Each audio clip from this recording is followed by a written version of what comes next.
Hai teman-teman semua, perkenalkan kami dari mahasiswa-mahasiswi Universitas Mahasiswa Denpasar, jurusan Ekonomi Bisnis Manajemen Sumber Daya Manusia.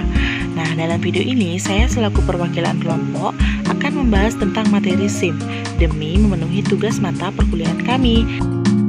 Kata pepatah, tak kenal maka tak sayang. Jadi sebelum lanjut ke materi, izinkan saya untuk memperkenalkan diri dan nama anggota saya. Kami dari kelompok 1, saya sendiri anak Gung Made Resni Putri, rekan saya ada Yupra Dangadipati dan Ricky Rudolf Horn. Nah, sebelumnya kalian pasti bertanya-tanya, materi apa saja sih yang akan dibahas yang berhubungan dengan SIM? Jadi, materi yang kami bahas di sini adalah sejarah sistem informasi, manfaat sistem informasi, para pemakai informasi, manajer dan sistem, data dan informasi, evolusi sistem informasi komputer, dan organisasi jasa informasi. Lalu, apa sih yang dimaksud dengan SIM? Nah, SIM itu singkatan dari Sistem Informasi Manajemen.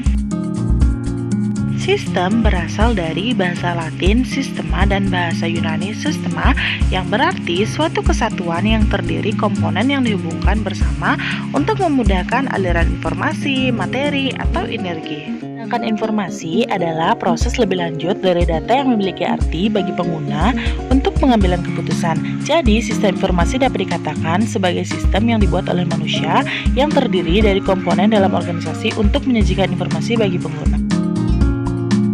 Sistem informasi manajemen atau disingkat dengan SIM menjadi tolak ukur keputusan organisasi atau kelompok. Melalui sistem informasi manajemen, sebuah bidang pekerjaan yang menyangkut analisis manajemen dapat diselesaikan. Di balik perlunya ilmu sistem informasi manajemen, ada tujuan pentingnya penggunaan ilmu tersebut.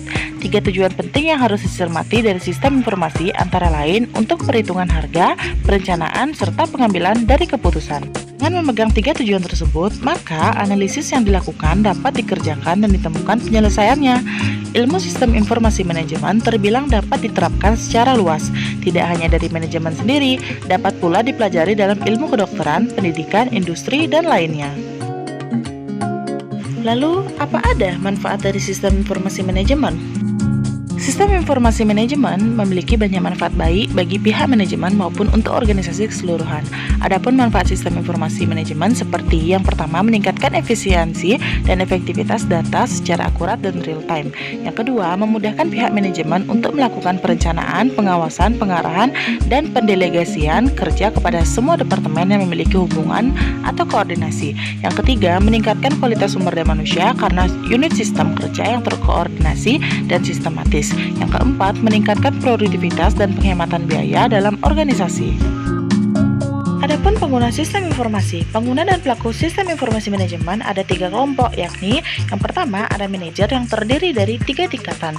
Yang pertama, manajer puncak atau top manager yang bertugas sebagai perencana strategis, bertanggung jawab atas keseluruhan manajemen dalam sebuah organisasi. Yang kedua, ada manajer garis menengah atau middle manager yang bertugas sebagai pengendali manajemen, dapat mencakup lebih dari 1 tingkatan dalam sebuah organisasi. Dan yang terakhir, ada manajer garis pertama atau first line yang bertugas sebagai pengendali operasional dan merupakan tingkatan manajer paling rendah dalam sebuah organisasi, bertanggung jawab atas pekerjaan orang lain. Lalu ada non-manager, karyawan. Karyawan adalah sumber daya manusia yang merupakan penggerak utama sebuah perusahaan. Tanpa karyawan, maka sebuah perusahaan tidak akan berjalan dengan baik, karena tidak semua pekerjaan manusia dapat digantikan dengan mesin. Meskipun ada perusahaan yang secara keseluruhan mesin, tetap saja membutuhkan karyawan yang bertugas sebagai pengontrol dan pengendali mesin. Yang terakhir, ada orang-orang dan perusahaan-perusahaan yang ada dalam lingkungan perusahaan. Seperti yang pertama, ada supervisor, adalah seorang yang menangani orang-orang yang memproduksi atau melakukan kinerja pelayanan. Yang kedua, ada pimpinan proyek, adalah seseorang yang menerima tanggung jawab untuk mengelola sebuah proyek. Saya akan membahas manajer dan sistem. Manajer dapat ditemukan di mana-mana, tetapi perlu disadari bahwa mereka ada di berbagai tingkat dan dalam berbagai area bisnis di dalam perusahaan. Tugas seorang manajer adalah mengelola sumber daya agar dapat digunakan dengan cara yang paling efektif. Sumber daya yang harus dikelola oleh manajer ialah ada 5, manusia, material, mesin, uang, dan informasi. Lalu ada data dan informasi. Data merujuk pada fakta, baik berupa angka-angka, teks, dokumen, gambar, bahkan suara yang mewakili, deskripsi verbal atau kode-kode tertentu dan semacamnya. Apabila data tersebut telah disaring dan diolah melalui pengolahan sehingga memiliki arti dan nilai bagi seseorang, maka data tersebut berubah menjadi informasi. Jadi, yang dimaksud dengan informasi adalah semua data yang telah diolah dan memiliki arti bagi pihak pemakai. Dengan demikian, yang dipakai orang di dalam membuat keputusan adalah informasi, bukan data. Informasi adalah data yang sudah disusun sedemikian rupa sehingga bermakna dan bermanfaat karena dapat dikomunikasikan kepada seseorang yang akan menggunakannya dalam proses pengambilan keputusan. Dengan demikian, informasi yang mempunyai kualitas tinggi akan menentukan efektivitas pengambilan keputusan. Ada 3 pilar utama yang menentukan kualitas informasi menurut Wahyudi Kumorotomo pada tahun 1997, yakni akurasi, ketepatan waktu, dan relevansi. Lebih lanjut diungkapkan secara lengkap tentang syarat-syarat informasi yang baik, yakni yang pertama akurat. Akurat juga berarti informasi harus jelas, mencerminkan maksudnya. Yang kedua tepat waktu. Informasi yang diterima harus tepat pada waktunya, sebab informasi yang usang atau terlambat tidak mempunyai nilai yang baik. Ketiga ada relevan. Informasi harus mempunyai manfaat bagi si penerima. Yang terakhir, saya akan membahas tentang evolusi sistem informasi komputer. Yang pertama, ada fokus data. Menurut Marina, pada tahun 2017, sistem informasi akuntansi atau yang disingkat SIA merupakan jaringan dari seluruh prosedur, formulir-formulir, catatan-catatan, dan alat-alat yang digunakan untuk mengolah data keuangan menjadi suatu bentuk laporan yang akan digunakan oleh pihak manajemen dalam mengendalikan kegiatan usahanya dan selanjutnya digunakan sebagai alat pengambilan keputusan manajemen. Yang kedua, ada fokus informasi atau SIM.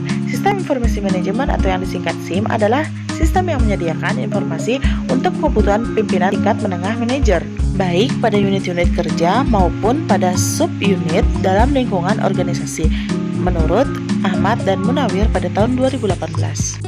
Yang ketiga, ada fokus pada pendukung keputusan atau yang disingkat SPK. Diana 2018 mendefinisikan sistem pendukung keputusan atau biasa disebut Decision Support System atau DSS sebagai sistem informasi atau model analisis yang dirancang untuk para pengambil keputusan dan para profesional agar mendapat informasi yang akurat. Yang keempat, ada fokus pada komunikasi atau otomatisasi kantor. McLeod dan Scale pada tahun 2008 mengungkapkan definisi otomatisasi kantor atau office automation adalah seluruh sistem elektronik formal maupun informal yang terutama berhubungan dengan komunikasi informasi dari dan ke orang-orang di dalam maupun di luar perusahaan. Yang kelima, ada fokus konsultasi atau sistem pakar. Menurut Suryanadi pada tahun 2012, sistem pakar adalah suatu sistem yang berfungsi sebagai seorang spesialis dalam suatu bidang.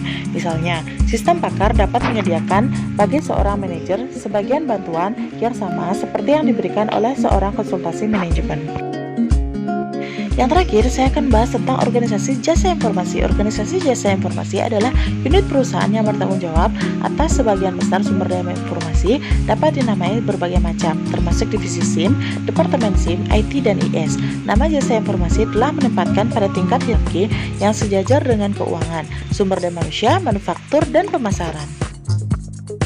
Lalu ada 5 golongan spesialis informasi. Yang pertama ada analisis sistem, bekerja sama dengan pemakai mengembangkan sistem baru dan memperbaiki sistem yang ada. Yang kedua ada pengelola database, bekerja sama dengan pemakai dan analis sistem menciptakan database yang berisi data yang diperlukan untuk menghasilkan informasi bagi pemakai. Yang ketiga ada spesialis jaring, bekerja sama dengan pemakai dan analis membentuk jaringan, komunikasi data yang menyatukan berbagai sumber daya komputer yang tersebar. Yang keempat ada programmer, menggunakan dokumentasi yang disiapkan oleh analis sistem untuk instruksi-instruksi yang menyebabkan komputer mengubah data menjadi informasi yang diperlukan pemakai.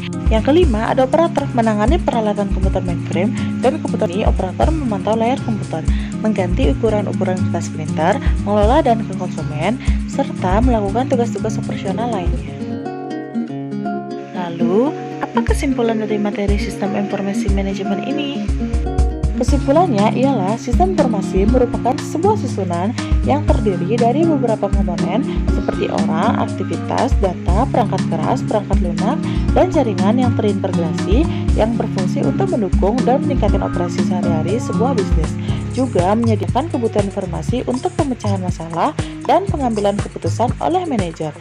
Secara umum, sistem informasi dapat didefinisikan sebagai suatu sistem di dalam suatu organisasi yang merupakan kombinasi dari orang-orang, fasilitas, teknologi, media, prosedur-prosedur, dan pengendalian yang ditujukan untuk mendapatkan jalur komunikasi penting, memproses tipe transaksi rutin tertentu, memberi sinyal kepada manajemen, dan yang lainnya. Terdapat kejadian-kejadian internal dan eksternal yang penting dan menyediakan suatu dasar informasi untuk pengambilan keputusan.